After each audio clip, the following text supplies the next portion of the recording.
लेकिन ये बात मानने की है कि ही इज डिटर्मिन्ड। जब वो ये चीज कहते हैं, जैसा कि उन्होंने राम मंदिर का कहा था, बाबरी मस्जिद के ऊपर उन्होंने आर्टिकल 370 का कहा हुआ था, उन्होंने सर्जिकल स्ट्राइक्स का कहा हुआ था, हर वो चीज जो कहते हैं फिर वो उसके ऊपर अमल करते हैं, उसमें एक सेंस ऑफ डिटर्मिनेशन है। तो यहां आपको इसको सीरियसली लेना पड़ेगा। जब नरेंद्र मोदी कहते हैं कि हमने एक्शन करना है तो सीरियसली लेना। भारत इतना ताकतवर हो चुका है कि आपने देखा कि किस तरह से मिडिल ईस्ट में और सऊदी अरब में जो है मोदी का इस्तकबाल किया गया। यहाँ तो खबरें नहीं आने देते हैं, लेकिन अगर आप देखें तो हमारा वजीर आजम जाता है तो उसको कोई मामूली कोई ब्यूरोक्रेट लेने के लिए आ जाता है, और मोदी साहब जब जाते हैं तो उसको हवा में ही उसके साथ जो है जिस तरीके से प्रोटोकॉल में इंडिया का ये पता नहीं चल रहा कि वो कब हमला करेगा, किस तरफ से हमला करेगा, कहां से हमला करेगा और कैसा हमला करेगा। तो मोदी साहब बहुत ज्यादा अग्रेसिव मूड में लग रहे हैं। पहले उन्होंने जो है ड्रिलिंग की है, मतलब कि आक्रमण किया है एयरफोर्स का, और अब जो है इंडियन नेवी को भी एक्टिवेट कर दिया है। अरेबियन सी के अंदर जो है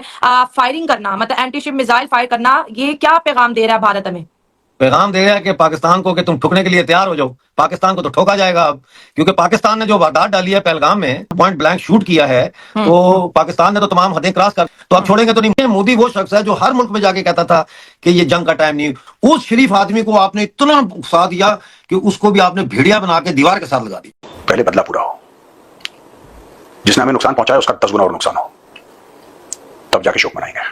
मारने वाले हैं वो आईडी कार्ड देख के, आईडी कार्ड देख के मुसलमान को जो है वो छोड़ रहे हैं, और दूसरे जो मज़ाहिब है जिनको उनको मारना है, जिनका वो सोच क्या है, उनको वो मार रहे हैं। ठीक है यार, कमाल के वो लोग टेररिस्ट है यार। ये क्या तरीका कार है मारने का? इंसानियत में कौन सा ऐसा मजहब है जो इंसानियत का दर्स नहीं देता?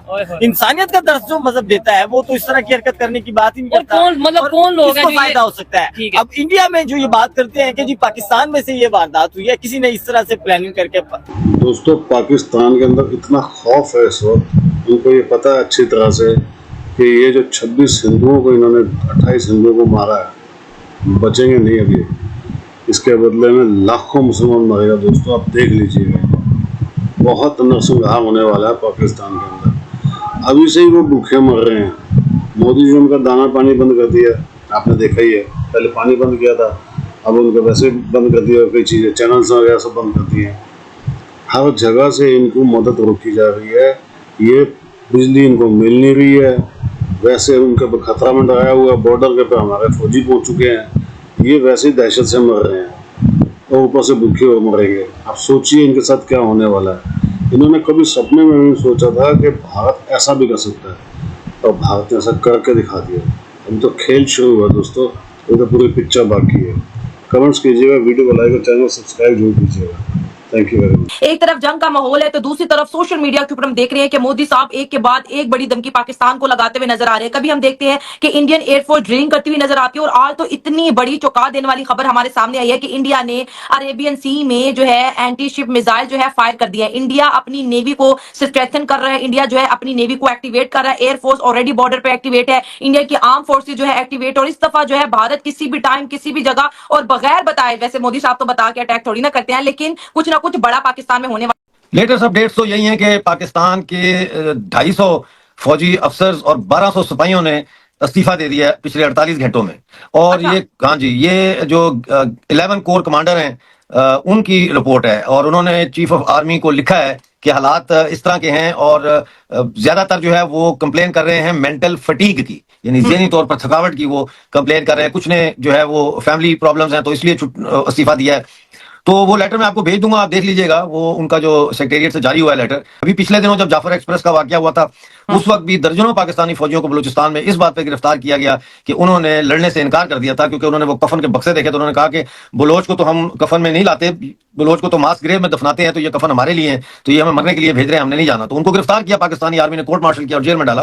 देखिए, अवाम की और फौज की बहुत सी इख्तलाफात हमने देखे, लेकिन जब भारत और इंडिया की, जब पाकिस्तान की जंग की बात आती है तो हमें फौज और अवाम जो है जज्बे के साथ दिखाई देते हैं कि भाई इस दफा आने दो, वो जो है हम भारत को नहीं छोड़ेंगे, हम हिंदुस्तान को इस तरह कर देंगे। नहीं, मुझे आप ये बताएं कि आसिम मुनीर कहाँ है?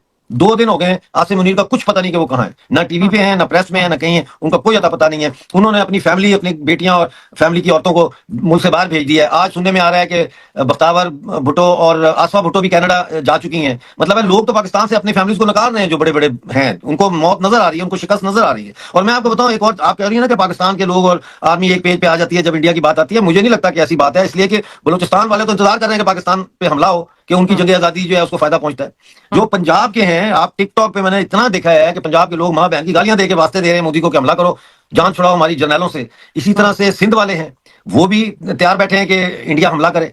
आपने मार मार के जुल्म कर करके आपने अपनी अवाम को इतना फेडअप कर दिया है कि ये पहला मुल्क है मैं देख रहा हूं जहां पे अवाम एक दुश्मन मुल्क की फौज को कह रहे हैं कि आओ हम पे हमला करो, हमारी जान छुड़ाओ इन जर्नैलों। इंडिया ने 3 चीजें बोली है कि any time anywhere at any cost, मतलब ये चीज तो ठीक है, लेकिन अगर पाकिस्तान की जानिब देखा जाए तो पाकिस्तान की आर्मी हो, नेवल हो, एयरफोर्स हो, कोई एक्सरसाइज नहीं करे, पिन ड्रॉप साइलेंस है। डॉक्टर साहब ये किस तरफ इशारा कर रही है इंडिया? अपनी जो है अरेबियन सी कहां है? अरेबियन सी पाकिस्तान में, अगर वो पाकिस्तान में एंटी शिप मिसाइल फायर कर रहे हैं और जो है राफेल एयरक्राफ्ट से प्रैक्टिस कर रहे हैं, और यहाँ पर ऐसे लग रहा है सब चीजें नॉर्मल है, सोशल मीडिया पे मीम्स बन रही हैं, मतलब वॉर को भी लेके अनसीरियसनेस दिखाना यहाँ पर क्या ठीक है ना? पाकिस्तान ने हर चीज को मजहब के साथ जोड़ा हुआ है। और यार बहर समुंदर को तो छोड़ दो, इंडियन ओशन को, अरबिक ओशन, हर चीज अरब की, मतलब जो ये उन्होंने कोई दूसरे के समुद्र में जाके नहीं किया, अपने समुद्र में किया, बहरा हिंद में किया है। लेकिन पाकिस्तान उसको बहरा हिंद नहीं कहता, उसको कहता बहरा अरब। इतने आप ज़हनी तौर पर गुलाम है। इंडिया अगर पाकिस्तान पे अटैक करता है, इंडिया पाकिस्तान पे कब्जा थोड़ी करेगा। इंडिया अटैक करेगा, मार धाड़ करके इंडिया वापस चला जाएगा, ठीक है ना? इंडिया नहीं लेना चाहता पाकिस्तान को। सर चाहिए इनके, खाली कर देंगे पूरी की पूरी लाइन ऑफ कंट्रोल। क्या बात करती है, हमारे बंदे मार के। इंडियन आर्मी ऐसी नहीं है मैडम, आप एक बार आदेश दीजिए, ये तांडव करेंगे मौत का लाइन ऑफ कंट्रोल पे। पाकिस्तानी फौज को पता नहीं लगेगा मिसाइल कहां से गई कहां से आई। इधर भी आईडी कार्ड देख के अटैक किया। जम्मू कश्मीर के पहलगाम के अंदर जितने भी टूरिस्ट आए थे, अटैकर ने बकायदा तौर पे उनके आईडी कार्ड चेक किए हैं। देखिए जी, असल में बात यह है कि यहाँ पर भी एक कौम जो जिसके साथ कुछ गलत हो रहा होता है तो वो फिर जो वहाँ से प्रिविलेज कौम है उसको अपने जो इनके साथ मसाइल है उसका मुआरत इल्ज़ाम ठहराते हैं। जैसे फॉर एग्जांपल अगर हम यहाँ पर देखें तो बलूचिस्तान में जो हो रहा है तो वहाँ के लोग समझते हैं कि हमारी जितनी भी फैसिलिटीज है, जितने भी रिसोर्सेज है, उनको यूज़ करके पंजाब लेके जाया जाता है और पंजाब वाले फिर उस पे फैक्ट्रीज बनाते हैं और उसके उन्हीं फैक्ट्री से जो आमदन आता है उसको डिफेंस पे लगा के हमारे खिलाफ एक्शन लिया जाता है। और इसी तरीके से ये सिर्फ अखबारी हद तक, ये जो अखबारी हद तक है ना चीजें चीमा साहब के फौरन रा का फौरन ISI को उसमें ले आना, ये सिर्फ पब्लिक ओपिनियन की हद तक नहीं है, बड़ा सेंसिटिव मैटर है। मैं इसका क्या बताऊं, दोनों तरफ से नफरतें चीमा साहब, खासकर इस लेवल के ऊपर पीपल टू पीपल चीजें नहीं है। मैंने हमेशा चीमा साहब हमेशा कहा, बुरे लोग हर सोसाइटी, हर रिलीजन, हर कम्युनिटी के अंदर मौजूद है और अच्छे लोग भी मौजूद हैं। मैंने आपको जिस तरह अभी अर्ज किया कि मुझे तो अभी भारत से आए हुए 1 हफ्ता भी नहीं हुआ, 10 दिन पहले मैं भारत में था। मुझे आज तक भारत जाके ये महसूस नहीं हुआ कि I am on a foreign land या मुझे कोई नफरत मिली हो कहीं से, मुझे किसी ने कहा हो कि तुम पाकिस्तानी हो या क्यों आए हो। आज तक ऐसी बात नहीं। ये खासकर चीज है चीमा साहब। मैं 2 रिक्वेस्ट करना चाहूंगा। एक तो पाकिस्तान को चाहिए कि इस एक्ट को भरपूर तरीके से कंडेम करे। कश्मीर के अंदर हालात कुछ बेहतर थे। 3.5 मिलियन टूरिस्ट जो है वो 2024 में कश्मीर गए, जो कि उनकी एक इकॉनमी का बहुत बड़ा सोर्स है। लेकिन देखा जाए, अब पता नहीं क्या लोग इसमें से क्या निकालना चाहते हैं। जो आज बच्चे आज यतीम हो गए हैं, जो औरतें बेवा हो गई हैं, जिन माओं के बच्चे मारे गए हैं, और इस चीज से हासिल क्या है? कोई हासिल नहीं।